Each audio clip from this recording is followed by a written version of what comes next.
जी क्या हाल है आपके? बढ़िया है सर। ऑफिस ऑफिस में ही है अभी। अच्छा, बहुत लंबे समय से बात नहीं हुई। आपके पास हमारे वीडियोस तो पहुंच रहे हैं। हाँ, थोड़ा बहुत आपकी क्या क्या राय बन रही है, क्या धारणा बन रही है? लोगों को जगाने के लिए आप क्या कर रहे हैं? आप स्वयं संगोष्ठी ले रहे हैं कि नहीं ले रहे हैं? नहीं सर, स्वयं संगोष्ठी तो हम नहीं ले पा रहे हैं। हम अपनी मिशन का काम तुरंत संभाल पा रहे कि अब आईडी अपडेट करते जाते हैं। पर्यावरण के चुनने वाला तो ऑलरेडी कर रहे, नियम से कर रहे कि अभी तक कहाँ इकट्ठा कर पाएंगे। ओके ओके, चलिए दैट इज। हाँ हाँ सर अभी आप रहती ना, हम केवल यहीं तक आते हैं, क्लिक किया, हाँ। देखा आज किसको ज्वाइन हुए, किसने जोड़ा, तो उसकी आईडी अपडेट कर दी, तब की बस। यहाँ पोस्ट रहती है ना, हम वहां तक भी अभी नहीं जा रहे। अच्छा, जो हमारे जो बहुत सारी चीजें हम खुद अपलोड नहीं कर पा रहे हैं, उन्हें आप अपलोड किया करिए, ठीक है? और दूसरा जो है, थोड़ी सी संगोष्ठी तो लीजिए, चाहे जो है ना रिश्तेदारों से बात करें, चाहे किसी से बात करें, चाहे अपने क्लाइंट से बात करें।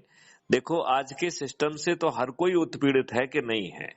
ये बताओ, यदि 2029 में यदि 66% लोगों को कैंसर होगा तो हम सभी पीड़ित होंगे कि नहीं होंगे? तो क्या हमको जागना नहीं चाहिए? जागना चाहिए। तो क्या हम अपने बिजी शेड्यूल में से 15 मिनट नहीं निकाल सकते हैं? ये काम तो हम सभी को करना पड़ेगा ना। हाँ हाँ हाँ। अभी मेरे एक लड़के से बात हो रही थी, आकाश गुप्ता करके, गहोई बनियाई है छिंदवाड़ा से। अच्छा। तो मैंने उसको बहुत जोर से डांटा। मैंने उससे ये कहा, वो कह रहा था साहब हम समझना चाहते हैं। मैंने कहा आप क्या समझना चाहते हो? आपको ये समझ में नहीं आ रहा है कि आपके ऊपर गुलामों के नियम कानून थोपे हुए हैं? जो अंग्रेजों ने भारतीय गुलामों को उत्पीड़ित करने के लिए, अपमानित करने के लिए, शोषित करने के लिए बनाए थे, ये बात आपको समझ में नहीं आ रही है? आपकी पुलिस अभी भी 1860 के नियम से चल रही है, ये आपको समझ में नहीं आ रही है?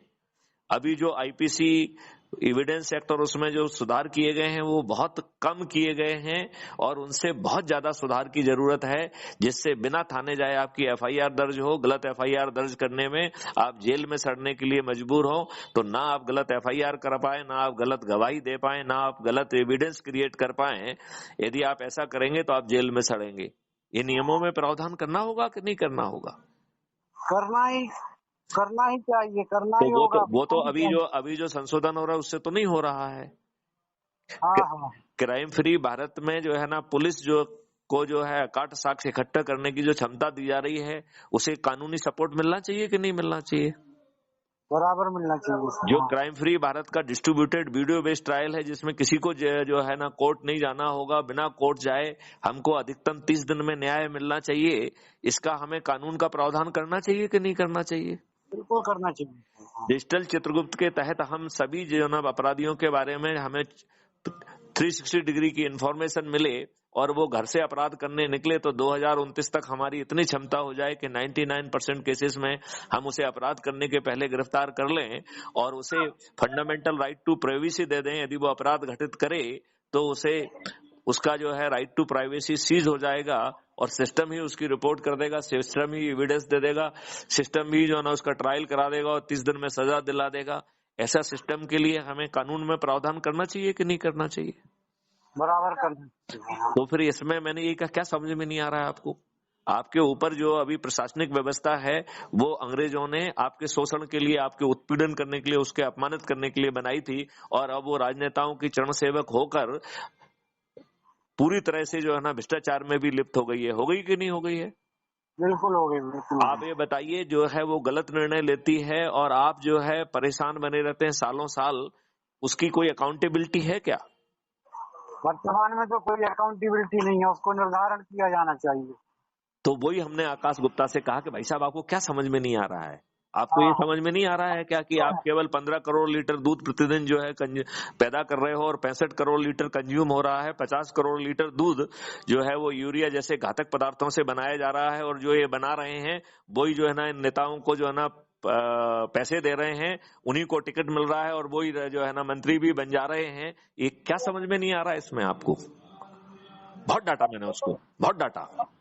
मैंने कहा ये बताइए कि आप अपने माता पिता में से, अपने परिवार से में कितने लोगों को कैंसर से पीड़ित देखना चाहते हैं और क्यों देखना चाहते हैं?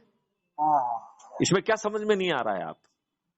और आप विद्वान क्यों बनना चाहते हैं जब आपको सिर्फ छोटा सा इलाज दे रहे हैं कि 10 लोगों को जोड़ो और 9 दिन तक जो है ना करके 100 करोड़ लोग हो जाके माननीय नरेंद्र मोदी जी के हाथ मजबूत कर दो, उनके 303 की जगह 543 सीटें जिताने का उनको वो कर दो, और उनके लिए शर्त ये रखी जाए कि उसके पहले वो 21 लक्ष्यों को उतारने के लिए 21 टास्क फोर्स बना दें, टास्क फोर्स।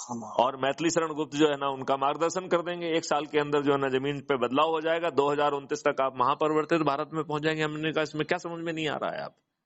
और हमने उनसे पूछा कि बताओ तुम्हारी शिक्षा क्या है, तुम्हारा व्यवसाय क्या है, तुम समझना क्यों चाहते हो? अपनी औकात के बाहर की बात समझोगे तो समझ में आएगी क्या आपको? और क्यों समझना चाहते हो? जब आपको जो छोटा सा काम करना है उसको करके यदि आपकी सभी समस्याएं सॉल्व हो जा रही हैं, तो आप अपने दिमाग को पीड़ा क्यों देना चाहते हो? बिल्कुल सही कहा सर। क्या आप समझ के कुछ कर पाओगे? बिल्कुल बिल्कुल बिल्कुल सही कहा सर आप। हाँ, तो फिर जो है ना उसने बंदे ने फिर फोन नहीं उठाया दोबारा। मैं जानना चाहता था कि उसकी शिक्षा क्या है, क्या समझना चाहता है। मैंने उसको पूछा कि तुमको क्या समझ में नहीं आ रहा है, क्या तुमको भगवान ने इतनी अकल भी नहीं दी है कि ये चीजें आपको समझ में नहीं आ रही हैं? क्या समझना चाहते हो तुम? बोले साहब बिना समझे थोड़ी जो है ना 10 लोगों को जोड़ेंगे। हाँ, मैंने कहा बहुत बड़ा काम है, और फिर तुमको समझ में क्या नहीं आ रहा है ये बताओ ना मुझे। जोड़ा कब से रहा? जोड़ा भी है? नहीं, जुड़ा उड़ा नहीं है, उसने तो फीड पढ़ के मिस कॉल दिया, मैंने कॉल लगाया उसको। तो मालूम पड़ा कि आकाश गुप्ता है, छिंदवाड़ा का रहने वाला है। ठीक है ना। तो फिर उससे बातचीत हुई, लेकिन बाद में मैंने उसको डांटा बहुत। मैंने कहा कि तुम ये बताओ तुम्हें समझ में क्या नहीं आ रहा है? तुमको जूते लाते पड़ रहे हैं ये समझ में नहीं आ रहा है? तुम्हारी सुनवाई नहीं हो रही ये समझ में नहीं आ रहा है? तुम बरसों बरस कोर्ट कचहरी के चक्कर लगा रहे हैं फिर भी राहत नहीं मिल रही ये समझ में नहीं आ रहा है? आपके जो है ना संविधान के जो है किसी नियम कानून को, फंडामेंटल राइट का पालन नहीं किया गया ये समझ में नहीं आ रहा है? जो संविधान के दिशा निर्देश के विरुद्ध कानून बनाए गए वो तुमको समझ में नहीं आ रहा है? माननीय जवाहरलाल नेहरू के द्वारा कम्युनिटी स्पेसिफिक कानून जो है आर्टिकल 44 के जो है प्रावधान के विरुद्ध बनाना क्या संविधान के दिशा निर्देशों का उल्लंघन नहीं है? आप ये बताइए, आर्टिकल 47 में लिखा गया है कि किसी तरीके का जो है इंटॉक्सिकेटिंग ड्रग्स, लिकर या कोई भी चीज नहीं बन सकती है। फिर ये भर भर के जो है ना रोज जो है ना लिकर को जो है ना ठेके खोल रहे हैं, क्या ये संविधान का के दिशा निर्देश का उल्लंघन नहीं है? क्या समझ में नहीं आ रहा है आपको? जो बीपी सिंह ने जो है जो मंडल कमीशन बनाया और जाति के आधार पर भेदभाव लेके आए, क्या वो जो है ना आपके फंडामेंटल राइट का उल्लंघन नहीं है? आपको क्या समझ में नहीं आ रहा है इसमें? क्यों, मैंने ठीक कहा कि नहीं कहा? बिल्कुल सही कहा सर, सही बात है। इतनी सारी चीजें हर कोई समझ भी नहीं सकता। आप बिल्कुल सही कह रहे हैं कि जो छोटा सा काम करना है कि जोड़े हो, कम से कम 10 लोगों को जोड़ दें, और आपको और 10 लोगों को जोड़ के जो है आप वो करेंगे। बिल्कुल सही कहा आपने। अच्छा ये बताइए कि आप जो है इसके बाद आपको कुछ नहीं करना है, केवल छत पे चढ़ना है और थाली बजाकर दीपक जलाकर माननीय नरेंद्र मोदी जी के हाथ वो करना स्ट्रांग, और एक कंडीशन लगाना है कि 21 टास्क फोर्स बना दो। बताओ बिना आपके दिमाग को तकलीफ दिए वो 21 टास्क फोर्स जो है ना चीजें जमीन पे उतर जाएंगी कि नहीं उतर जाएंगी? बिल्कुल बिल्कुल सर, बिल्कुल। तो चलिए जो है मैंने कहा कि भैया जी को बताएं, राजेश जी को, कि भैया थोड़ा जागो, क्योंकि यदि खास लोग नहीं जागेंगे तो काम कैसे बनेगा? अभी अगले संडे को हमने मीटिंग रखी है, तो उसमें मीटिंग मतलब हमारे गांव के वरिष्ठ लोग हैं जो हमसे भी सीनियर हैं, वो जबलपुर में रहते हैं। 20 साल से जो जबलपुर में ही रह रहे हमारे गांव के सीनियर लोग हैं, उनसे संपर्क करके और उनको रविवार की एक मीटिंग रखी है, नेक्स्ट रविवार की, तो उसमें करते हैं सर हम ये चर्चा। उसमें से कुछ लोग, बहुत से लोग रिटायर्ड हैं, तो रिटायर लोगों को तो और ज्यादा ध्यान देना चाहिए, होना चाहिए। सही बात है। आप बताइए कि वो जो रिटायर होने वाले लोग हैं उन्हें जो है सब कुछ मिल जाएगा कि नहीं मिल जाएगा? बिल्कुल मिल जाएगा। उनके पास अपेक्षाकृत समय भी ज्यादा रहता है और वो बहुत कुछ कर सकते हैं, करना चाहें। चलिए राजेश जी, आपसे अच्छी बात हुई। मैं आपको जगाना चाह रहा था इसलिए मैंने आपको फोन किया, और मैंने कहा कि मैंने उसे ठीक डाटा कि नहीं डाटा ये भी पूछना था आपसे।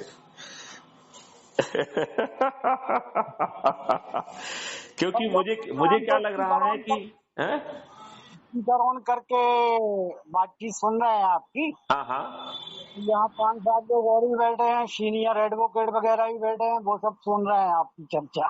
ओके, उनकी क्या प्रतिक्रिया है? अभी वो प्रॉपर्टी के संबंध में आए हैं। अच्छा, वो अभी तो खैर वो अपनी फाइल देख रहा है, साथ में इंटरेस्ट लेके आपकी चर्चा भी सुन रहा है, और हमने अपना क्राइम फ्री भारत मिशन का विजिटिंग कार्ड भी दे दिया है। बहुत सुंदर, बहुत सुंदर। उनको भी जोड़िए, क्योंकि देखो यदि हम जो है इस जोड़ने जुड़ाने की प्रक्रिया में पिछड़ गए तो इस देश की 66% लोगों को कैंसर और ऑटो इम्यून डिसीज होने वाली है। क्या आप उस भयावह स्थिति का सामना कर पाएंगे? सोचने का भी समय है, तो सोचना चाहिए, सब जोड़ना चाहिए, आगे बढ़ना चाहिए। चलिए, इसी बात के साथ जो है ना अपनी वार्तालाप को विराम देते हैं। जय हिंद, जय भारत, वंदे मातरम, जय गुरुदेव। जय गुरु।